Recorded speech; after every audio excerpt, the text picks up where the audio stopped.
മലയോര ഹൈവേയിൽ മരം വീണ് ഗതാഗതം തടസ്സപ്പെട്ടു. നാട്ടുകാരും പോലീസും തമ്മിൽ ഉന്തും തള്ളും. വെള്ളിയാഴ്ച വൈകിട്ട് 3:30-ഓടെയാണ് അഞ്ചൽ കുളത്തൂപ്പുഴ മലയോര ഹൈവേയിൽ കുളത്തൂപ്പുഴ 11-ാം മൈലിലാണ് റോഡരികിലെ കൂറ്റൻ മരം കടപുഴകി റോഡിന് കുറുകെ വീണത്. ഈ സമയം അവിടെയുണ്ടായിരുന്ന ബൈക്കിനും കാറിനും സാരമായ കേടുപാടുകൾ പറ്റി. റോഡരികിലെ മതിൽ തകർന്നു. ഇതുവഴിയുള്ള വാഹന ഗതാഗതം പൂർണ്ണമായും തടസ്സപ്പെടുകയുണ്ടായി. വിവരമറിഞ്ഞ് ഗ്രാമപഞ്ചായത്ത് അംഗങ്ങളായ സുബിലാഷ് കുമാർ, ജോസഫ്, സന്തോഷ് എന്നിവരും നാട്ടുകാരും കൂടുകയുണ്ടായി. കടയ്ക്കൽ നിന്നും ഫയർഫോഴ്സും കുളത്തൂപ്പുഴ പോലീസും എത്തി മരം മുറിച്ചു നീക്കാൻ ശ്രമമാരംഭിച്ചതോടെ ജനപ്രതിനിധികളും നാട്ടുകാരും റോഡരികിൽ നിൽക്കുന്ന മറ്റു മരങ്ങൾ കൂടി മുറിച്ചുമാറ്റി നാട്ടുകാർക്കും ഇതുവഴി പോകുന്ന വാഹനങ്ങൾക്കും സുരക്ഷയൊരുക്കണമെന്നും അല്ലാതെ റോഡിൽ കിടക്കുന്ന മരം മാത്രം മുറിച്ചു മാറ്റാൻ അനുവദിക്കില്ല എന്നും പോലീസിനോട് പറയുകയുണ്ടായി.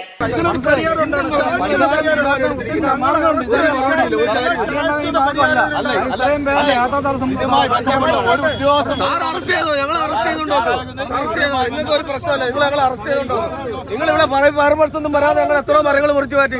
പോലീസ് വന്നില്ലല്ലോ. എന്റെ നാട്ടിൽ ഈ ഫോണ് പോയി. കഴിഞ്ഞ മാസം അവിടെ ഏഴംകുളത്ത് ഇവിടെ മരം വെട്ടി മാറ്റിയത്. ഇവിടുത്തെ ചെറുപ്പക്കാരെല്ലാം കൂടെ വെട്ടി മാറ്റിയത്.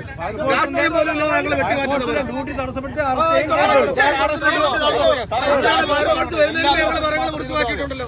അന്ന് എവിടെ പോയായിരുന്നു ഫയർഫോഴ്സ്? ഞങ്ങൾ തന്നെ മുറിച്ചു മാറ്റുന്നത്. ഞങ്ങൾ തന്നെ മുറിച്ചു മാറ്റുന്നത്. കാശ് കൊടുക്കാൻ മുറിച്ചു മാറ്റിയത്. ആരുടെ സഹായം മേടിച്ചില്ല. ഒരു 5 പൈസ സഹായം മേടിക്കാതെ ഞങ്ങൾ മരം മുറിച്ചത്. എന്റെ പാതിരാത്രി 10-12 മണിക്കാണ് മരം വെട്ടി മാറ്റിയത്. വണ്ടിക്ക് മാത്രമല്ല, അത് വെട്ടി മാറ്റിയ കറണ്ടിനോ 4-5 ദിവസം കഴിഞ്ഞല്ലേ കറണ്ട് വരുന്നത്. പിന്നെ ഇതിപ്പോ നിങ്ങൾ ഇത് വെട്ടി മാറ്റി അങ്ങോട്ട് പോകുമ്പോൾ അടുത്ത മരം വീഴും. സ്വകാര്യ വ്യക്തിക്ക് വേണ്ടിട്ട് ആ ഒരു കുഴപ്പമില്ലാതെ ആ പാലമരം മുറിച്ചു മാറ്റിയപ്പോൾ ഇത് ഇത്രയും ഭീഷണിയായിട്ട് കിടക്കുന്ന ഈ മരങ്ങൾ പൊന്നപ്പാൽ മുറിച്ച് മാറ്റുന്നതാണ്. ജോസഫ് സ്വന്തം പൈസ മുടക്കിയ ഫോറസ്റ്റിലെ മരം മുറിപ്പിച്ച് മാറ്റിയത്. ഫോറസ്റ്റുകാരും തിരക്കുന്ന ജോസഫിനെ. കളക്ടറാണല്ലോ മരം മുറിക്കാൻ ഉത്തരവിട്ടിരിക്കുന്നത്. കളക്ടർ പറയുന്നത് ഇവിടെ ഞങ്ങളുടെ ട്രീ കമ്മിറ്റിയുടെ പ്രസിഡന്റ് അവിടെ ചെന്നിരുന്ന് കൂടുമ്പോൾ പറയുന്നത് നിങ്ങൾ മുറിച്ചോളാനാ പറയുന്നത്. അപ്പൊ ഫോറസ്റ്റുകാരുടെ അടുത്ത് പറയുമ്പോൾ അവർക്ക് 100 ന്യായങ്ങൾ, PWD എടുത്ത് പറയുമ്പോൾ അവർക്ക് 100 ന്യായങ്ങൾ. പോലീസ് ഇവരെ അനുനയിപ്പിക്കാൻ ശ്രമിച്ചുവെങ്കിലും നാട്ടുകാർ വഴങ്ങിയില്ല. ഇതോടെ കൂടുതൽ പോലീസ് സ്ഥലത്തെത്തുകയും പോലീസും നാട്ടുകാരും തമ്മിൽ അല്പനേരം ഉന്തും തള്ളും നടന്നു.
ആംബുലൻസ്, സ്കൂൾ വാഹനങ്ങൾ ഉൾപ്പെടെയുള്ള 100 കണക്കിന് വാഹനങ്ങൾ റോഡിന്റെ ഇരുഭാഗങ്ങളിലും നിരന്നതോടെ പ്രതിഷേധക്കാരായ ജനപ്രതിനിധികളും നാട്ടുകാരും വാഹനങ്ങൾ കടന്നുപോകാൻ അനുവദിക്കുകയുണ്ടായി. റോഡരികിൽ അപകടകരമായി നിൽക്കുന്ന മരങ്ങൾ എത്രയും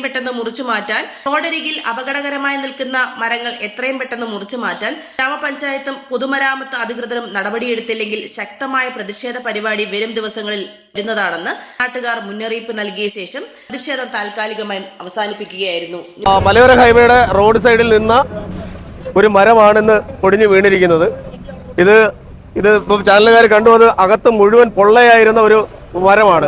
ഇവിടുത്തെ വാർഡ് മെമ്പറായ ജോസഫ് ഇതടക്കം 6-7 മരങ്ങൾ ഈ വാർഡിൽ തന്നെ അപകട ഭീഷണി ഉയർത്തി നിൽക്കുന്നുണ്ട്. അത് എല്ലാം മുറിച്ചു മാറ്റുന്നതിന് വേണ്ടിയിട്ട് നിരവധി തവണ കത്തുകൾ കൊടുത്ത് തീരുമാനമായിട്ടുള്ളൊരു കാര്യമാണ്.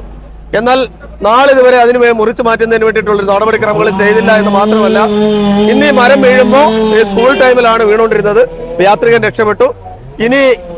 ഇന്നിപ്പോ പൊതുജനങ്ങളുടെ ഒരു ആവശ്യപ്രകാരമാണ് ഈ സമരം ഞങ്ങൾ അവസാനിപ്പിക്കുന്നത്. കാരണം ഇനി നാളുകളിൽ വീണ്ടും മരം വീഴാൻ സാധ്യതയുണ്ട്. പൊതുജനങ്ങളുടെ ബുദ്ധിമുട്ടും അവരുടെ രോഗികളടക്കമുള്ള ആളുകൾ വന്നു നിൽക്കുന്ന സാഹചര്യത്തിലാണ് എയർപോർട്ടിൽ പോകാൻ ആളുകളെ. അപ്പോഴാണ് ഞങ്ങൾ ഈ സമരം ഇന്ന് അവസാനിപ്പിച്ചിട്ടുള്ളത്. ഇത് വീണ്ടും ഈ മരങ്ങൾ മുറിച്ചു മാറ്റിയിട്ടില്ല എങ്കിൽ തുടർ സമരങ്ങൾ ഉണ്ടാകുക തന്നെ ചെയ്യും. അതിനോടൊപ്പം തന്നെ ജനങ്ങൾ ഇന്നിപ്പോ പൊതുജനങ്ങളൊക്കെ വളരെ ശക്തമായ പ്രതിഷേധത്തിലാണ്. ഇതിനെ നിസ്സാരമായി കാണുന്ന പോലീസ് അധികാരികളോടും PWD അധികാരികളോടും മലയോര ഹൈവേയുടെയും ഫോറസ്റ്റിന്റെയൊക്കെ ഉദ്യോഗസ്ഥരോടൊക്കെ ഞങ്ങൾക്ക് കടുത്ത പ്രതിഷേധമാണ് ഉള്ളത്. ഈ മനുഷ്യരുടെ ജീവൻ വെച്ച് പന്താടരുത് എന്ന് മാത്രമേ ഞങ്ങൾക്ക് ഈ അവസരത്തിൽ പറയാനുള്ളൂ. ന്യൂസ് ഡെസ്ക് ജില്ലാ വിഷൻ കുളത്തൂപ്പുഴ.